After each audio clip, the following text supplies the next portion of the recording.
Again, as you heard an introduction about me, I'm Larry Gilbert. I'm the co-chairman for Orange County Pure, and I'm also an investigative reporter for Cutting Edge, a talk show, which you can find at www.cuttingedge-a-talkshow.com, which is a fantastic programming opportunity for you, commercial and cost-free. You can't beat the price. America's under attack. I got a question for you regarding the following. What does Cyprus, Detroit, Fresno, Lake Elsinore, New London, and Toledo have in common? Our government has ceased defending our property rights. We lost our homeland security long before 9/11, but we're fighting back. The Supreme Court decision in Kellogg has been a wake-up call for all Americans, with over 90% upset with their ruling, perhaps the worst ruling since the 1857 Dred Scott decision.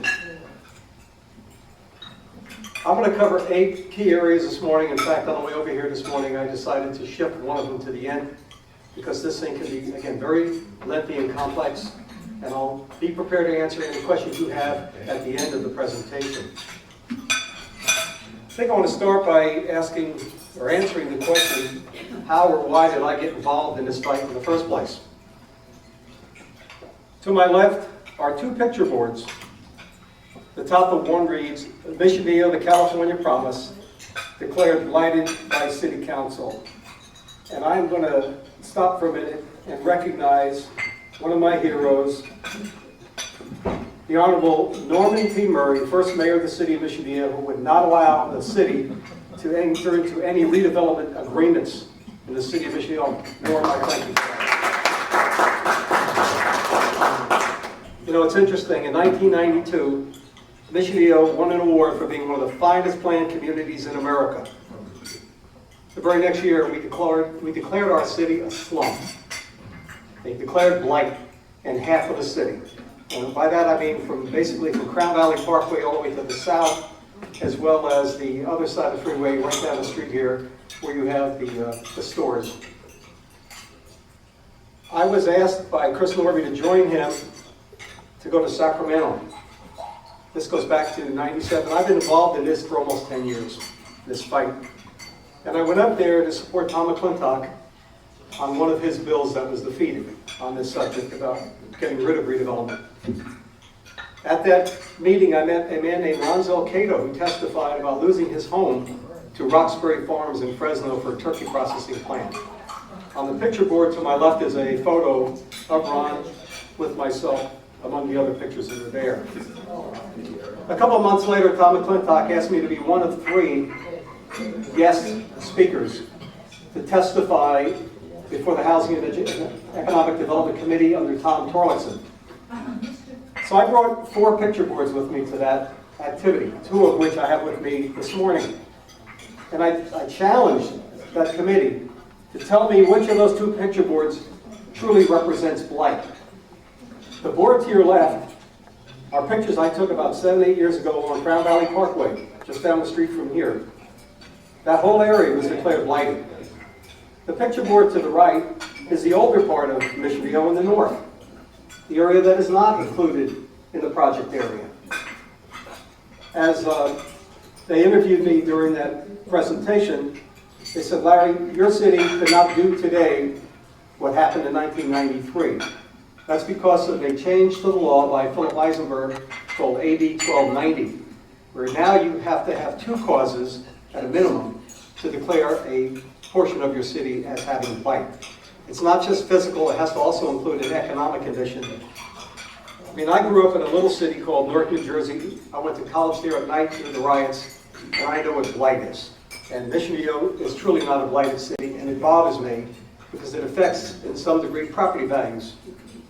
But in any event, so that's the history of those 2 boards. As to the other board, there are pictures of some of the meetings that we've had with Chris Norby, Moore, and Cure. Now, Chris is unable to be here today because he's with Tom McClintock and Dana Berliner from the Institute for Justice. up in San Jose doing the same thing I am, making a presentation. However, his executive assistant, a dear friend of mine named Bruce Whitaker, has just walked in the door. Bruce, thank you for coming all the way down this morning. There are some other articles on the display board covering this topic. There's an article on property rights from Senator McClintock. There's one from Supervisor Norby. There's another one that I did on behalf of Garden Grove. I even have the Laguna Woods story here, and we can talk about that if you wish. Some of the other things that we do in this fight are displayed, and that's called picketing. I'm also a former member of the Committee for Integrity and Government in Mission Viejo. And that top picture shows us picketing a project where we were deceived in the vote as to the scope and cost of the project. So there's a dozen of us with picket signs in front of the grand opening of our city hall. There's another picture of Brad Morton and myself picketing the grand opening of the mall. Below that picture is a picture of David Gold, the CEO of the 99-cent store, and we could talk about his case. So, and then below that are some other photographs. The point I'm making is that you need assistance in this fight. You can't do it on your own. Unless you have deep pockets like David Gold, you need to have grassroots support. And I'm going to get into some of the groups that are out there if you need that assistance. Lastly are the two photos to the right with Timber Macon introducing Steve Greenhut on C-SPAN, promoting Steve's book, which I have here called Abuse of Power. And I assisted Steve in that presentation. And at the very bottom is a copy of a certified letter, something I did when Mission Viejo was trying to put through a bogus project called the renovation of the mall. I sent that letter to J.P. Morgan in Chicago.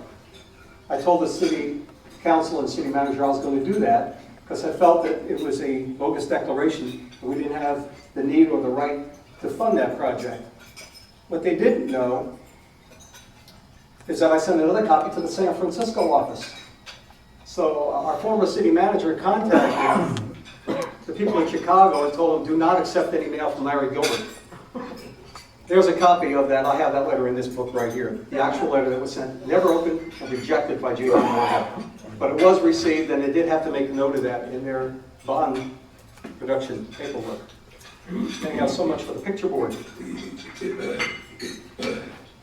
I want to give you the background of property rights because I think you need to have some understanding of this subject. And I'm going to take you back a few hundred years to William Blackstone, who wrote, "The law of the land postpones even public necessity to the sacred and inviolable rights of private property," close quote.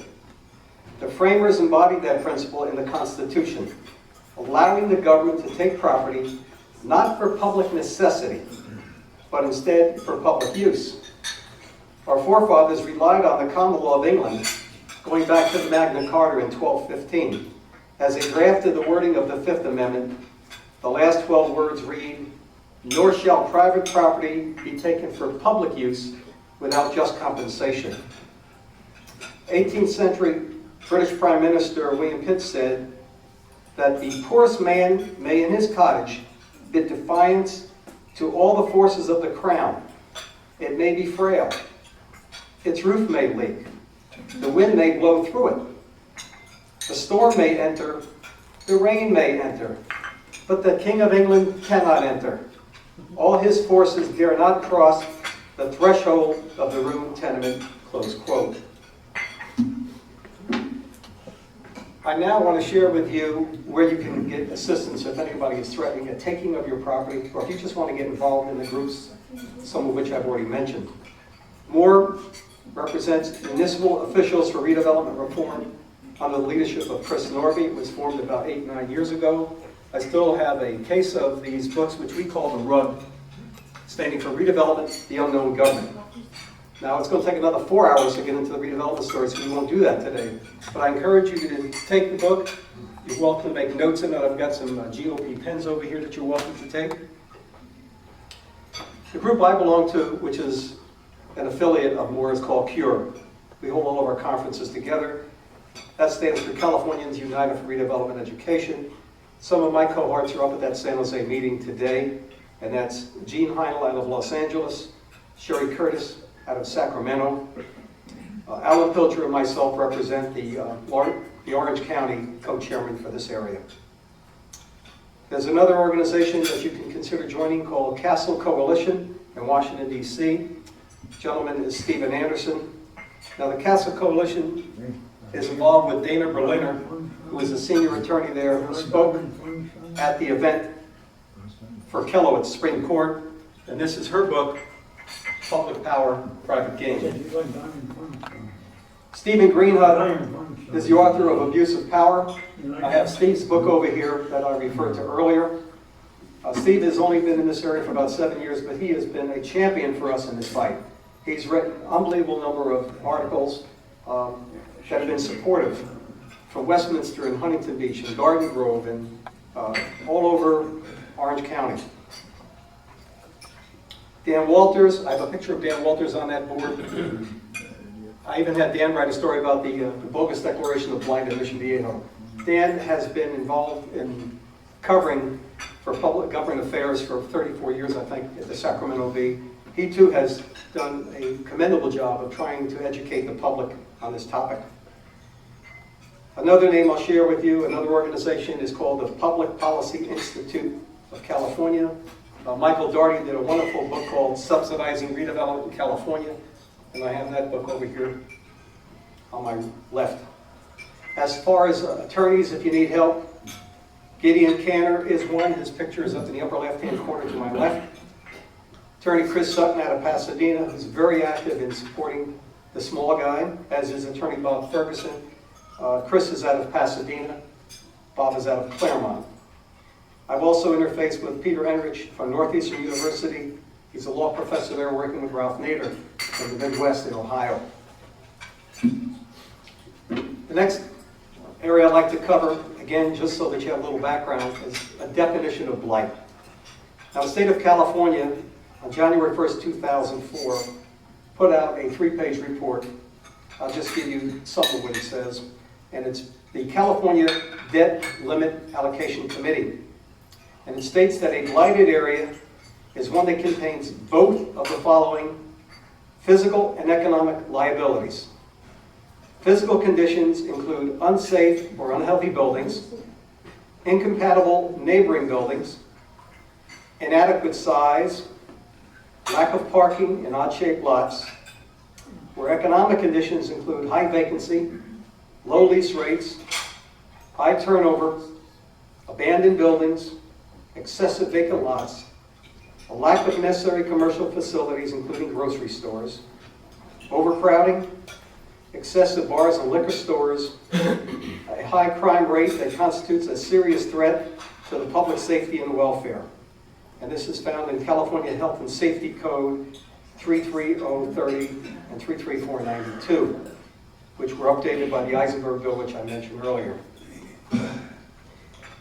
In Eisenberg's bill, it also says, and this is key wording, and I'll explain why in a minute, where it talks about the serious physical and economic burden on a community, and here's the key part, that cannot reasonably be expected to be reversed or alleviated by private enterprise or government action or both without redevelopment.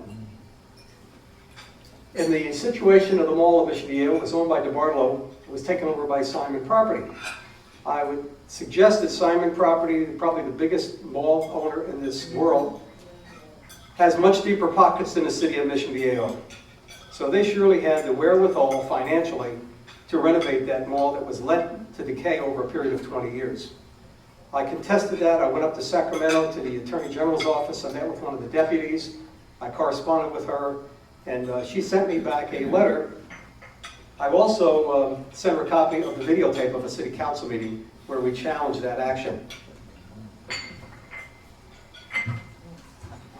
Bear with me.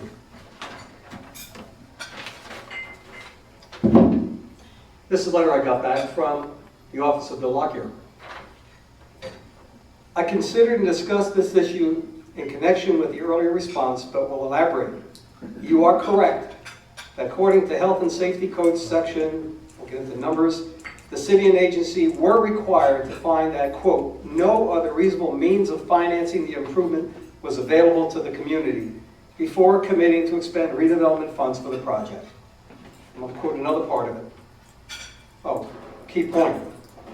The City Council had not approved this project yet I have pictures that I brought with me showing that the mall renovation was underway for 8 months before they voted to grant that funding. While the timing and progress of the project may cast some doubt on the findings, the statute makes judicial review of their adequacy extremely difficult. And the problem is I just couldn't get the Department of Justice of California to really make a case out of the abuse of power right here in Mission Viejo. Well, I mentioned earlier about the world-class community of Mission Viejo. This is a flyer. And the Honorable Norma will tell you that Larry Gilbert has thousands of files. And there's a quote about us having that award that was given to us by the Urban Land Institute. And I'm going to repeat, stated that Mission Viejo, quote, stands as one of the most successful American new towns ever realized. That was in '92.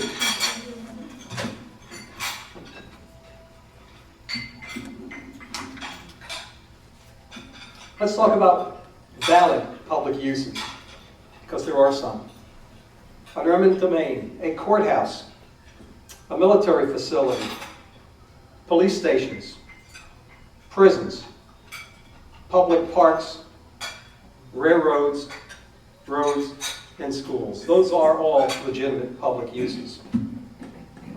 I was going to get into the process and terms, but I'm going to save that till later because that's quite extensive. I do want to share with you, though, the testimony of Alan Roothouse, who's a senior vice president of Fairlawn Development up in San Francisco when I attended the first hearing.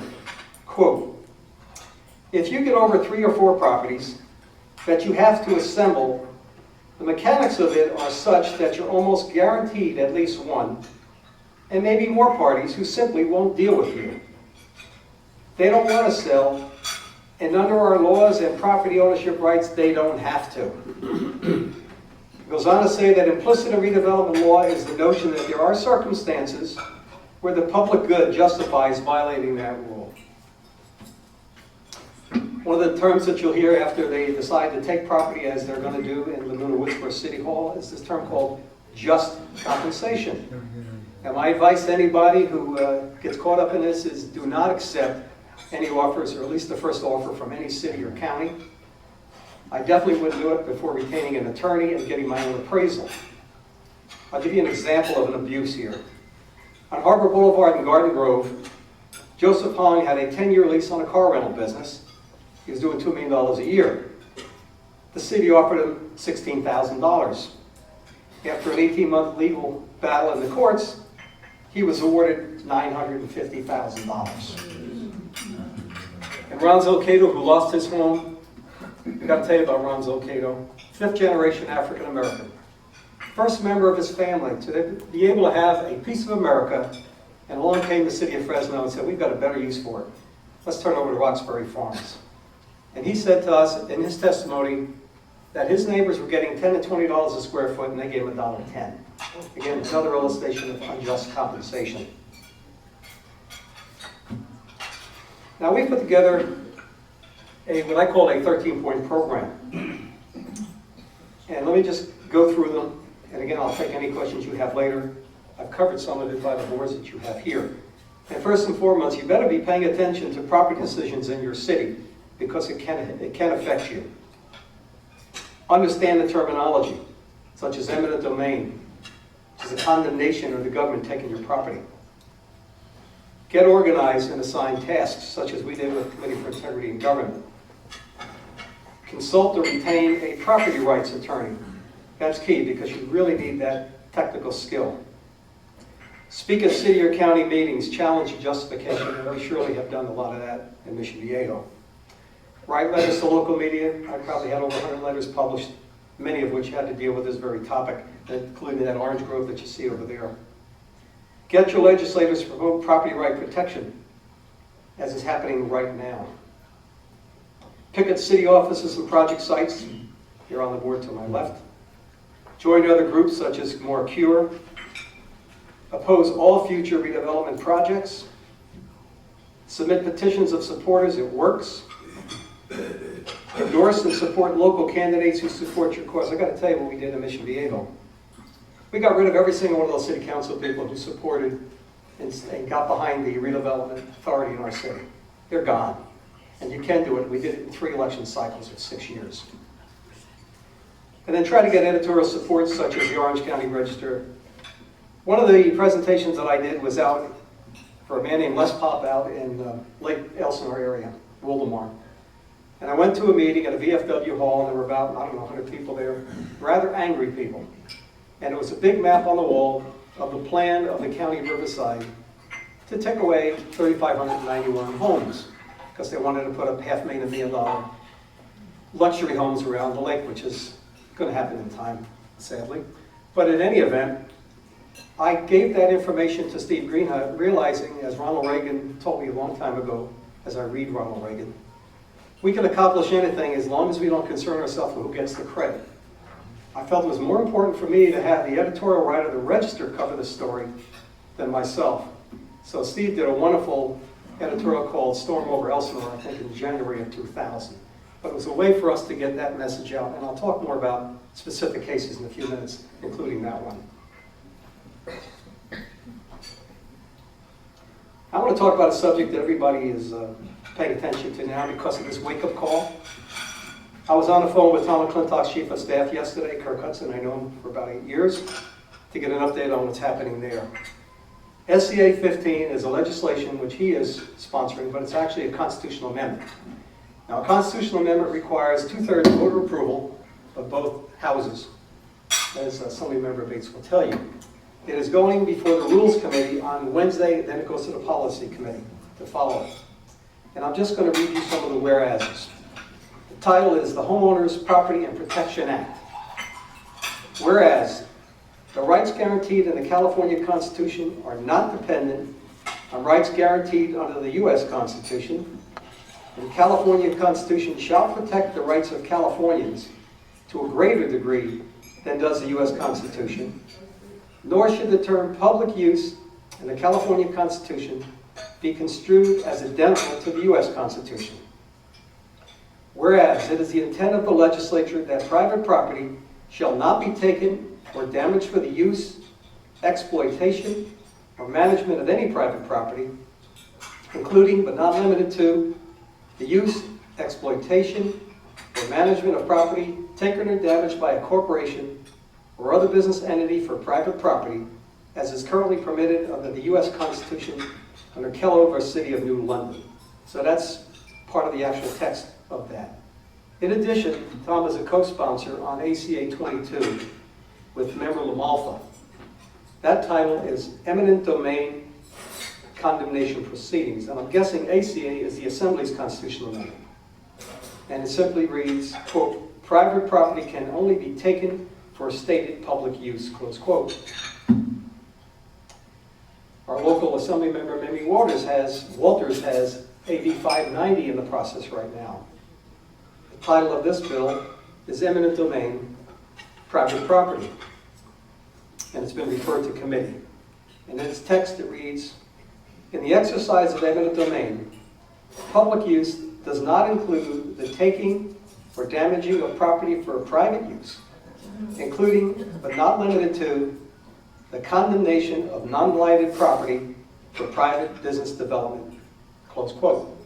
And more locally, on Monday, the Mission Viejo City Council has 2 items on the agenda, one by Member John Paul Ledesma in support of these bills, and another one by Vice Mayor Lance McClain. So we are getting some action. Let me go across the country now to Congress, where there's 3 bills in process right now. H.R. 3058, dealing with Senate appropriations. H.R. 3135, which is called the Private Property Rights Act of 2005. And Senate 1313, the Protection of Homes, Small Businesses, and Private Property Act of 2005, which is similar to the H.R. 3135. I want to digress here for a minute. I went on vacation with my wife to Europe with a promise that I would not go online and I would not get involved in politics and I would just leave it all behind. Well, the day before we left to come home, it was June 24th, it was the end of our trip, we were in London. And I pick up our local newspaper just out of kicks called the Financial Times to show you how this story is worldwide. Court rules in favor of developers. It's talking about the Supreme Court decision in the Kellogg case. It has opened up the world to the abuses that are happening right here, where our property rights are being undermined by some greedy developers and city council and county people who buy into this, oh, we can make it better. And I'll get into some of the actual cases now so you can get an idea of some of the things that are being said and why and how they came up with their decisions. But I think to properly put this into some historic background, you have to go back 60 years to Berman versus Parker. This is in Washington, D.C. And there's no question that area surrounding our capital is extremely blighted. Over 64% of the dwellings were beyond repair, overcrowded, lack of adequate streets and alleys, light and air. In the center of this area, Berman had a department store, which by itself was not blighted. Congress determined that the neighborhood had become injurious to the public health, safety, morals, and welfare. In Justice William O. Douglas's opinion, he stated, quote, "Miserable housing conditions can turn a community into an open sewer," close quote. In the syllabus, it reads, "If Congress decides that the nation's capital shall be beautiful as well as sanitary, there is nothing in the Fifth Amendment that stands in the way," close quote. In his dissent in the Kellogg decision, Justice Scalia correctly stated that if slums at issue were truly blighted, then state nuisance law, not the power of eminent domain, would provide the appropriate remedy, close quote. In Justice Thomas's dissent, which I agree with, the court in Berman overlooked a possible corrective action by failing to use the state's nuisance law requiring no compensation, Mudler versus Kansas, 1887. Thomas also states that this court defied the framers' understanding in the Fifth Amendment by replacing the public use clause with a public purpose. The problem in this case is that private property was taken to a private developer. That's illegal. Now we move forward 60 years to Kellogg. Kellogg was in the city of New London, Connecticut. And again, this was a real wake-up call. This is why it's on the front page of everybody's newspapers. The city was planning to use eminent domain to condemn properties, which the court admits are not blighted, in order to create jobs.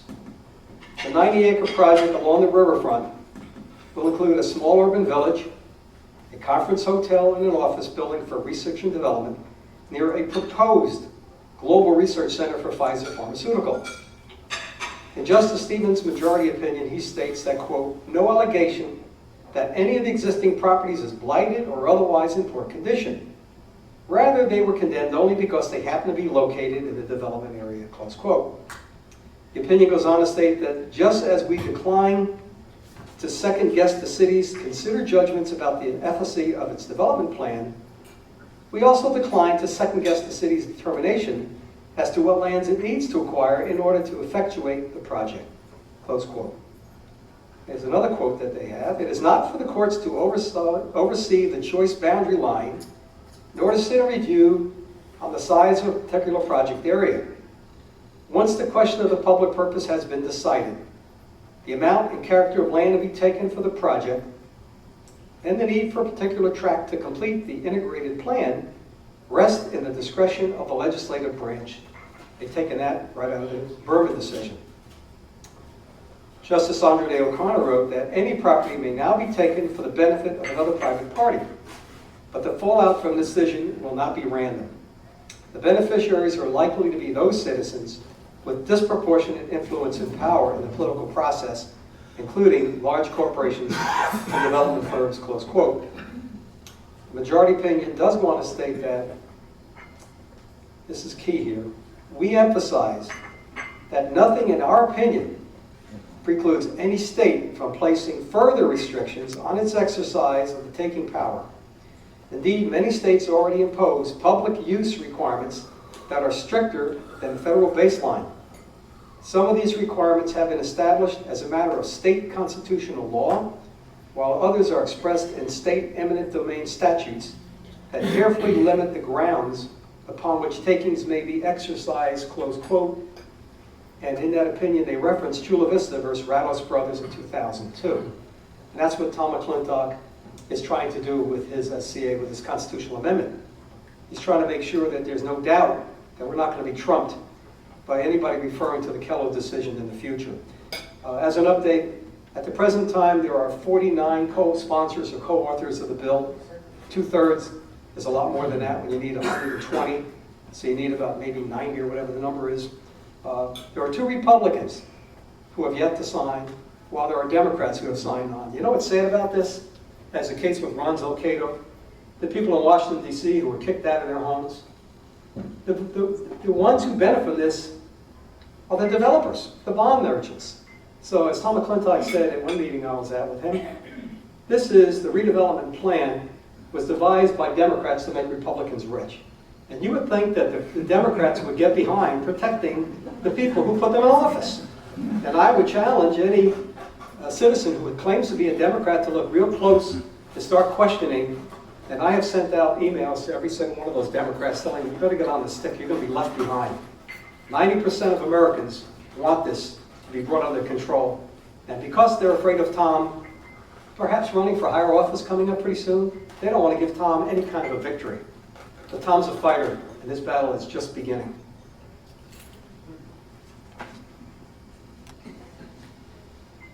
I've got another couple comments to close I think you'll enjoy. Justice Stevens, writing for the majority, cited cases in which the court has interpreted public use to include not only traditional projects as bridges or highways, but also slum clearance and land redistribution. They concluded that a public purpose, such as creating jobs in a depressed city, can also satisfy the Fifth Amendment. The court should not second-guess local governments. Stevens added, noting that promoting economic development is a tradition and long-accepted function of government. Stevens' opinion provoked a strongly worded dissent from Justice Sandra Day O'Connor, who wrote that the ruling favors the most powerful and influential in society and leaves small property owners little recourse. Now she wrote, quote, "The specter of condemnation hangs over all property. Nothing is to prevent the state from replacing any Motel 6 with a Ritz-Carlton, any home with a shopping mall, or any farm with a factory." I talked to you a few minutes ago about Kellogg. I spoke about Berman. I've got 12 different cases, that many of which I have very close knowledge of or participation in. Let me talk about some victories. Let's talk about David Gold. Again, his picture there with his attorney. It's the Power Shopping Center in Lancaster. And he had a building that was lovely. It was situated right between the Costco and the Walmart. So the crossover traffic to him was wonderful. He had a 5-year lease with 3 5-year options. Now, mind you, he didn't even own the building. The city planned to purchase the building for $3.8 million and give it to Costco for $1, so Costco could expand. The area had been declared blighted before the center was built and before the laws were changed, so you can't even do that anymore. They reinstituted the agency in 1998 when the blight had been eliminated. Federal Judge Steve Wilson ruled, quote, "In this case, the evidence is clear beyond dispute that Lancaster's condemnation efforts rest on nothing more than a desire to achieve the naked transfer of property from one private party to another. Indeed, Lancaster admits that the only reason it enacted the resolution of necessity was to satisfy the private expansion demands of Costco," close quote. Interesting, Lancaster city attorney questioned the court's decision by pointing out that 99-cent store only generated $40,000 in sales tax, while they're getting $400,000 from Costco. I'm going to tell you about another one. This one's close to my heart, Garden Grove. It's that editorial that's there.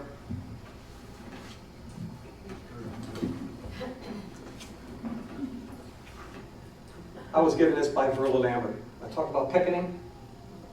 She and her husband Leo and Manny, a school teacher, proved when you get organized, activism works in this case. It's Manny Ballesteros. The plan was to add 193 acres to the redevelopment zone and bulldoze 470 homes, 300 mobile homes, and hundreds of apartments. Residents received letters to the city which stated that in conjunction with the proposed amendment to the redevelopment plan, The Planning Commission and the agency approved preliminary boundaries for the area proposed to be added to the project. Therefore, the preliminary boundaries of the added territory were modified by the Planning Commission and agency, which modified added territory boundaries as shown on the accompanying map, close quote. After 800 angry residents showed up for a public meeting, the City Council agreed to reduce the proposal. I sat next to Steve Greenhut at that meeting, and I did speak to that City Council. And they saw that when you get organized and you show up in mass, it's a lot easier to nip it in the bud at the local level before you have to go into the courts and fight it. It's a lot cheaper and it's easier. And I commend Manny, Leo, and Verla for their efforts in that one. Let me come back to the Lake Elsinore quickly. The county alleged that 3,591 buildings were unsafe or unhealthy in which to live. They claimed that many of these older homes and double-wide mobile homes contain harmful asbestos and lead-based paint. Let me digress here. How many millions of mobile homes in this world, in this country, have the same conditions? Are they all blighted? Do they all have to be replaced? Most non-blighted properties that have been included in the sub-area are part of a residential neighborhood that shows a predominance of physical and economic blight. In essence, while standard and well-maintained, these parcels are substantially surrounded by otherwise blighted parcels. I like this next part. Leaving such parcels out of the sub-area would create a Swiss cheese effect with many holes, in which the agency cannot be active, close quote. Not including such integral parcels would limit the agency's ability to undertake comprehensive programs that depend on coordinating the future development of numerous parcels, close quote. I'm pleased to report that the property owners prevailed in that case as well. That was by our attorney out of Claremont. So my point is, you get organized, you get an attorney to get behind you that understands the terminology. There's things that you need to be aware of, such as when you need to do things, because there's some timing, and if you miss a window. Speaking of timing, Honorable Mayor, I'm pleased to report that as of July 2004, Honorable Mayor Murray, the eminent domain clause of Mission Viejo ended. You have to use it within 12 years over the formation of the agency. So the Mission Viejo redevelopment option for eminent domain is history. Let's talk about how it affects religious institutions. This is one that Steve Greenhut gave extensive coverage to, called Cottonwood Christian Center right up here in Cyprus, where the church won a preliminary injunction after a long fight. Church owned 18-acre parcel near Los Alamitos racetrack. It's 4,500 members, non-denominational, and they want to build a major campus for themselves. The city wanted to take their property for 150,000 square foot Costco Supercenter. In his ruling, David Carter stated that, and I quote, "A government cannot impose a land use regulation in a manner that imposes a substantial burden on the religious exercise of a person, including a religious assembly, without compelling government interest," close quote. I'm going to give you a quote from Pastor Conley. "It was a shock when the local redevelopment agency attempted to seize our property through the use of eminent domain. It only made us realize that could happen to anyone," close quote.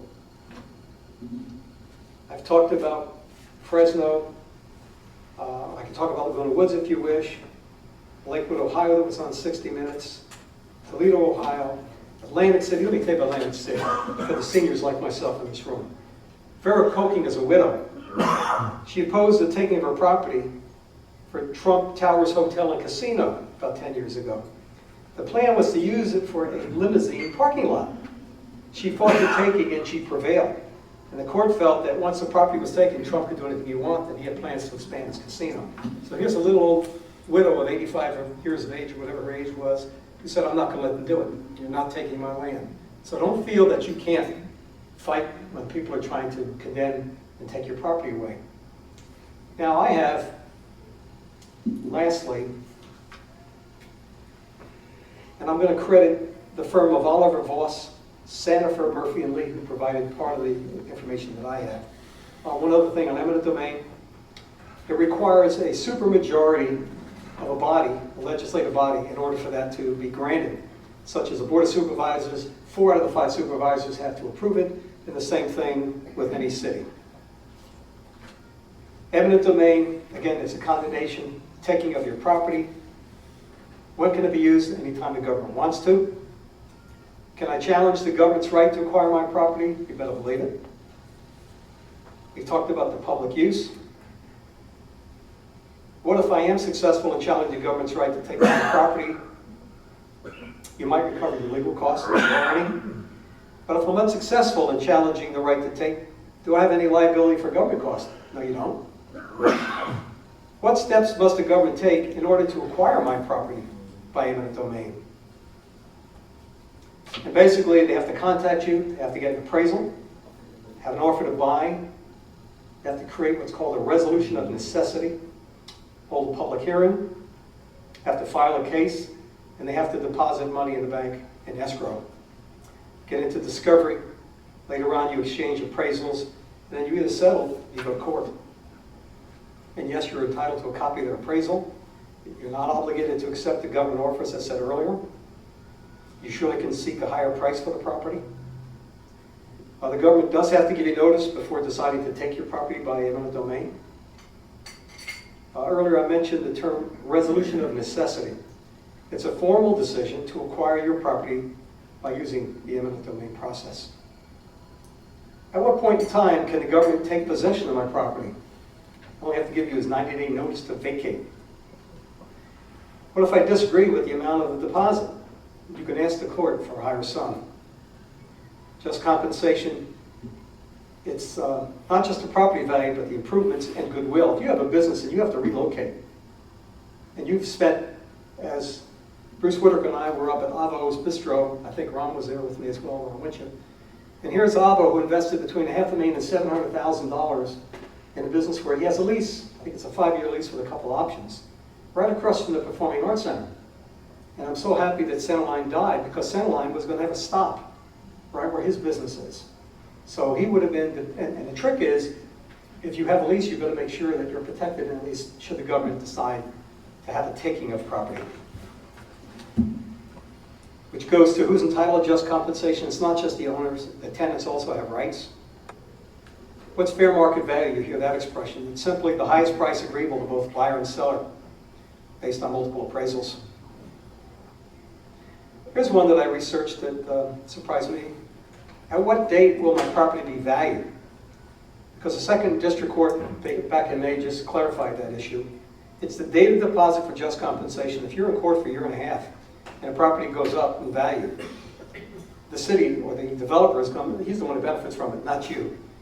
In Southern California, unless things change, values are always going up, they're not going down. So over time, you end up being the loser.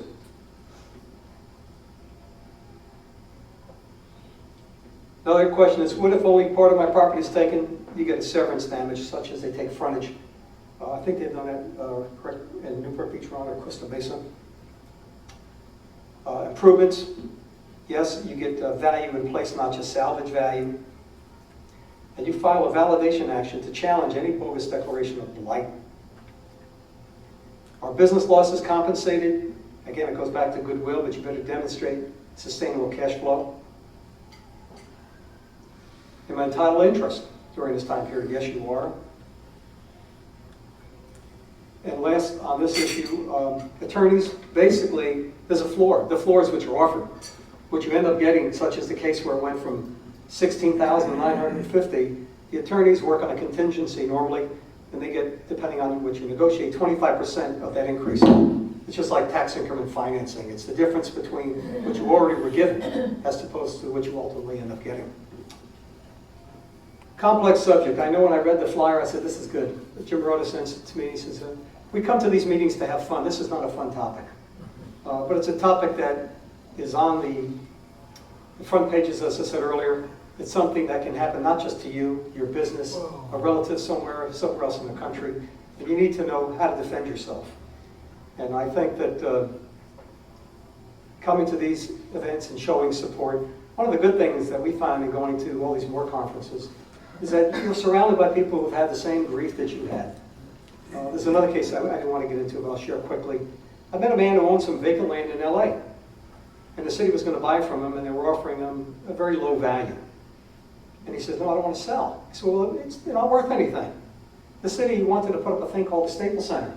His little piece of property became the parking lot for which there'd be no Staples Center. So, you've got to know what the purpose is. You know, the court's saying, we don't care what the purpose is, why they want to take it. As you notice, as I've gone through some of these cases, such as Berman was a victim because the people around him. I think that code enforcement, CC&Rs, there could have or should have been a little bit more attempts before just taking all of that land and giving it to a private developer. It was not, again, for public use. I don't disagree. I've driven through Washington around 1960, and it is and was a slum, and probably still is today. I don't know that they've ever improved the area, even though they wiped out thousands of homes. And again, the people that get displaced are the minorities, the people that don't have the deep pockets or the connections to fight back. The reason I have the pictures up there with Tom McClintock is that I respect him, he's a fighter, and it's important for us to have access to people like Tom to give him our encouragement to continue, because it's very easy to put your tail between your legs and walk away and say, forget it. And we came very close on that second bill, AB 1677, where I spoke as one of the three. We lost by 1 vote. And you know, as citizens, we went up and we lobbied every single member of that committee. So as Pat Bates will tell you, you go nowhere until you can get out of committee. And sadly, the Republicans are the minority. So it's a real tough battle. However, this is nonpartisan. In fact, I would suggest that the victims were Democrats or Republicans when eminent domain is enacted. In any event, that's the end of my prepared remarks. I apologize for reading a lot of it, but there was so much that needed to be quoted. I didn't want to make any misstatements of fact. So apologize for wearing my glasses while I did this. But anyhow, I'll take any questions you have. And before I forget, I still have quite a few redevelopment the unknown government books that you're welcome to take. In there is my phone number. So if you have questions later on, feel free to get in touch with me.